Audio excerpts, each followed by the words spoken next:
Hey, good morning, y'all. It's your girl, Tonya, Lady T.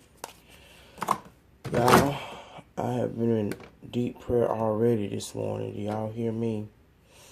Y'all know that young man, well, he's actually 36 years old. I thought he was younger than that. But anyway, that guy on Empire, Jesse Smollett, I guess that's how you pronounce his name.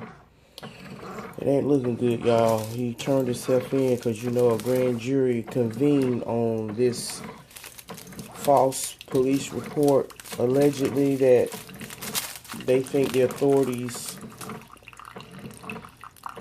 I'm here to tell y'all,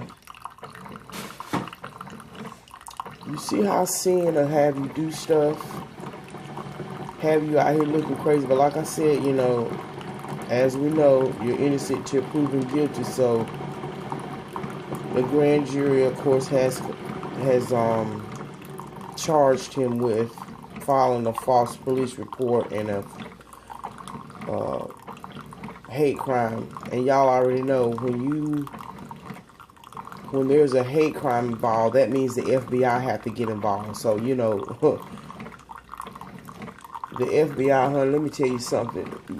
You don't want them after you, because, honey, they will investigate your intestines, honey. In other words, they are very intrusive, honey. And those two guys that the two brothers say that, you know, Smollett, how you pronounce his name? They say he hired them to do that. And then they showed footage this morning on Good Morning America where they showed the two brothers, I should say, actually buying the ski mask and all that. So it's just not looking good. But anyway, I'm just going to keep the brother in prayer because there's something... I said this over there on my eating channel. There's something going on because you're on a #1 successful show. You have been cast in different movies away from Empire. You've already got the fame, the notoriety, and the visibility. Your character is one of the main characters of the show. Why would you self-sabotage yourself like that? If, again, allegedly, if this is true. Like I said, he's turned himself in and he now is in custody. And I guess he'll bond out or whatever. But I'm just saying, y'all. Ooh, I hate the devil. I hate sin, I'm telling you. I mean, even though our flesh loves it, but you can cool believe they're gonna make an example out of that brother, and I sure hate it for him because, you know. Anyway, they're gonna make an example out of him and make him pull. If he's found guilty, probably make him pull some jail time, unless he works out whatever with whatever, or he is just got a serious defense that we just don't know about. That's gonna make sense later on in the end, and he not be found guilty of this criminal act. But anyway, like I said, I'm gonna just pray. But anyway, y'all, let's go get Beautimus. Let's do it. I went to Harris Teeter last night. I started to record, but y'all, I was so tired last night. Y'all ever been so tired? It was a long day. I had worked, and then I went to church. We didn't get out of church till 9 o'clock because we were rehearsing. Because I've got to sing Sunday. I'm leading a song Sunday at church. Plus, I've got to sing at a funeral on Saturday. So, I had to rehearse for that. So, your girl is tired. And, well, I was tired last night. Y'all, I wanted to cry. But anyway, I've tried this before. I'm going to just have this with my coffee this morning. I was going to do some oatmeal. And this is that brioche...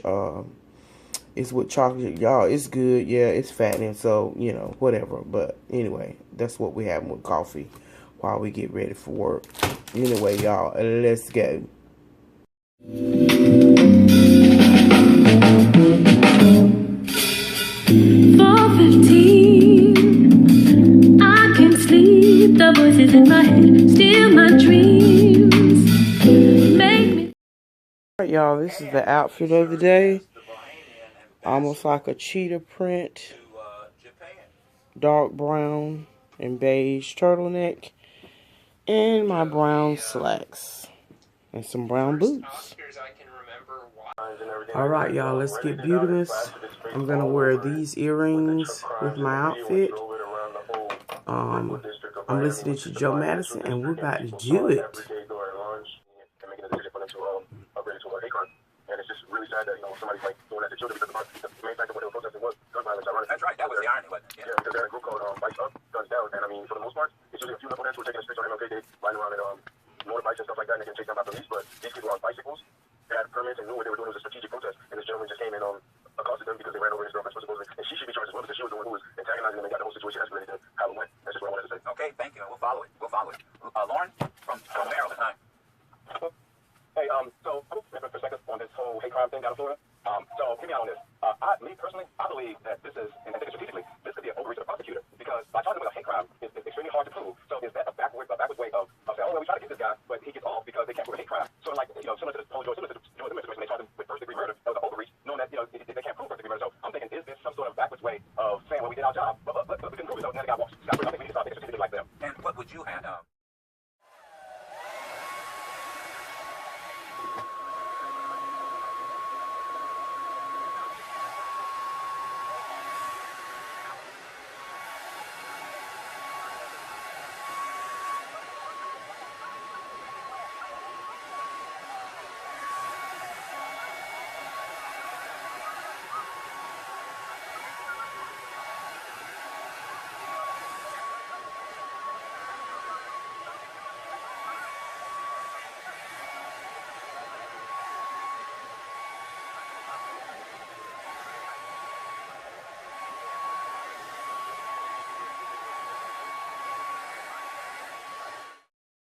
Police.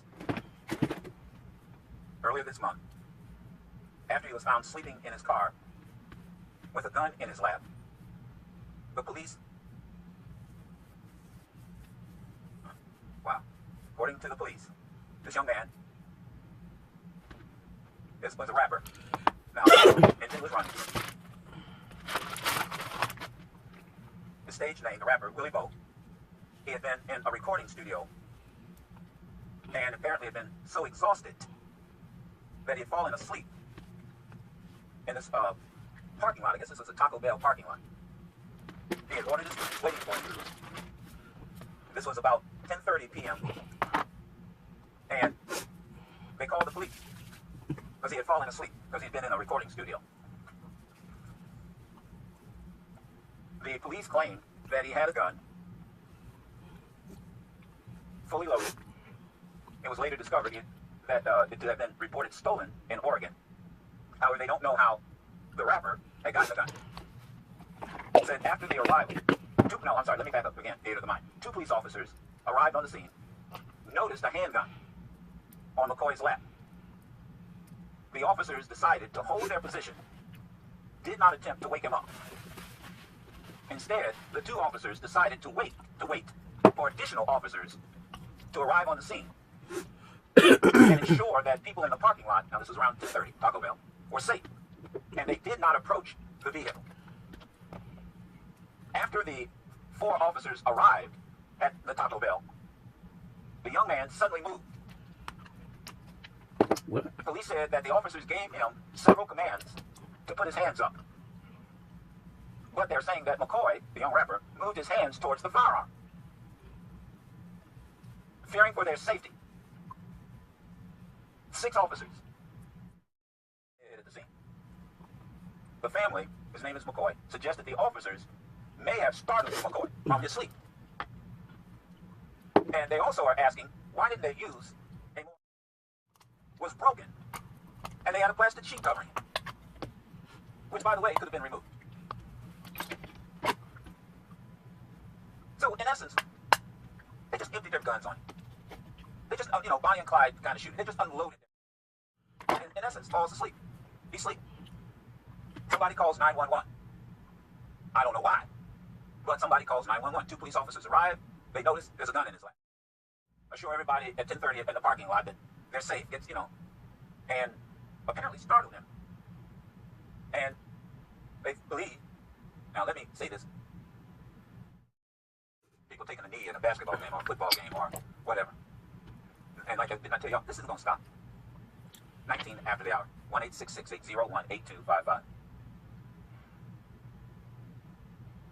Your call's right after this. Don't miss one moment of my show. Catch up with me, Madison the Black Eagle, anytime, anywhere on Sirius XM on demand and on the Sirius XM app. You've heard me talk about how much I love my Sleep Number bed. My Sleep Number setting is 75, and maybe you've considered a Sleep Number bed but thought you couldn't afford one. But can you really afford another restless night's sleep? There's never been a better time.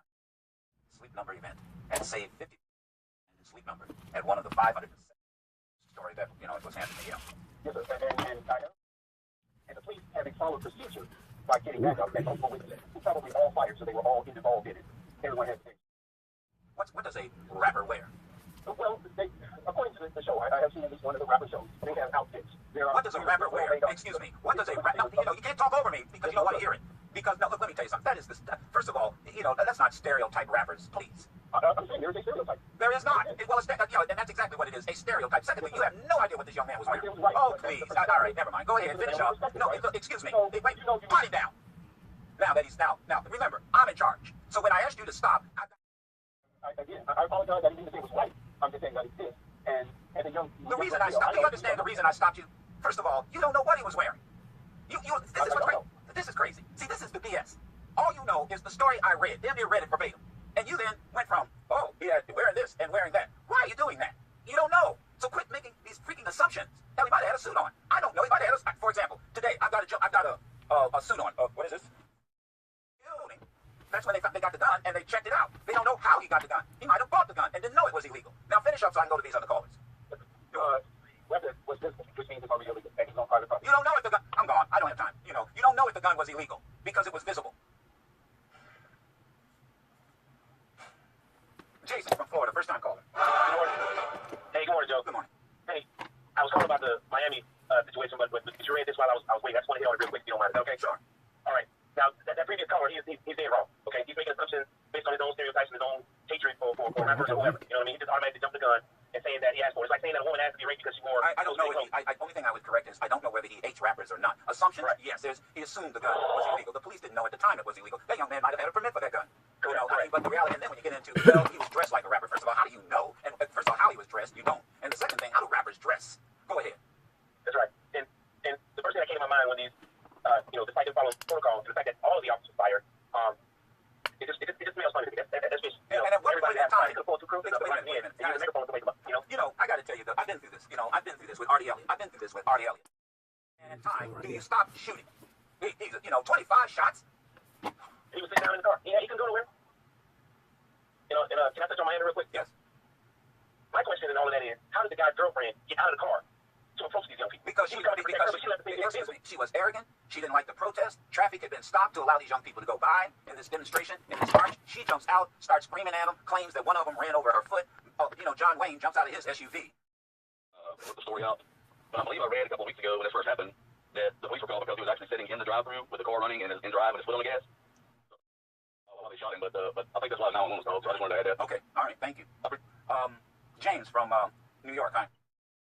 The others have put their hands to war, have guns in their hands, and they did not shoot in more dangerous situations than this gentleman found himself. We've seen that movie before, haven't we? Well, it seems like to me that, I don't want people to take it the wrong way, but it seems like white folks are very easily to shoot black when they're not as easily to shoot their own kind in horrible situations. Well, we've seen that theater before, that movie. And by the way, he was in the Taco Bell's drive-thru. Yes, I can. Good morning. How you doing? I'm okay. My thing is, Joe, being a ex-cop myself, what's going to happen to the prosecution of these police, here in Charleston? The guy got shot 10 times in the back. He's still out. The guy shot up the church, and the prosecution of white men that are killing our African-American brothers is so slow. But I know you remember the Malvo case when he was going around shooting. I would have woke him up. I would have approached the car, woke him up, identified myself. We had talked that shot should be fired. He never fired a shot, so why fire your weapon?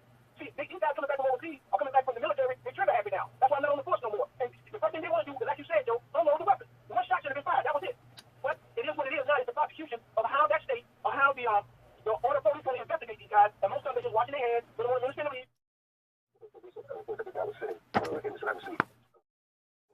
Well, no, I don't know if anybody. I don't know if he got his food. He was waiting for his food. And I don't want to make that assumption. He was in that driveway, and they noticed he was slumped over and asleep. But go ahead. Yes, sir. So, it's unfortunate. I think it was overkill. I might use it like that. Look, I'm very simple. I don't know why you have to pull the trigger 25 times. I mean, and I go back. Yeah, we still have to call it to the level anymore. I think what is there to elaborate? I know what he's talking about. What is he to elaborate? In a war zone, you're not. I emphasize on things. Well, then you know what he's talking about. Have you been in combat? I have, yes, sir. Then you know what he's talking about. Come on, brother. Please don't do me this way. You know what he's talking about. No, what I'm saying is there...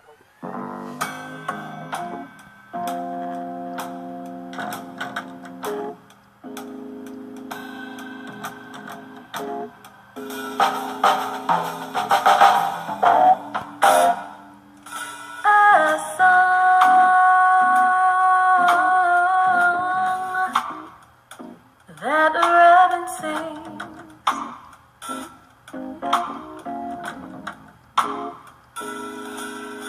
through the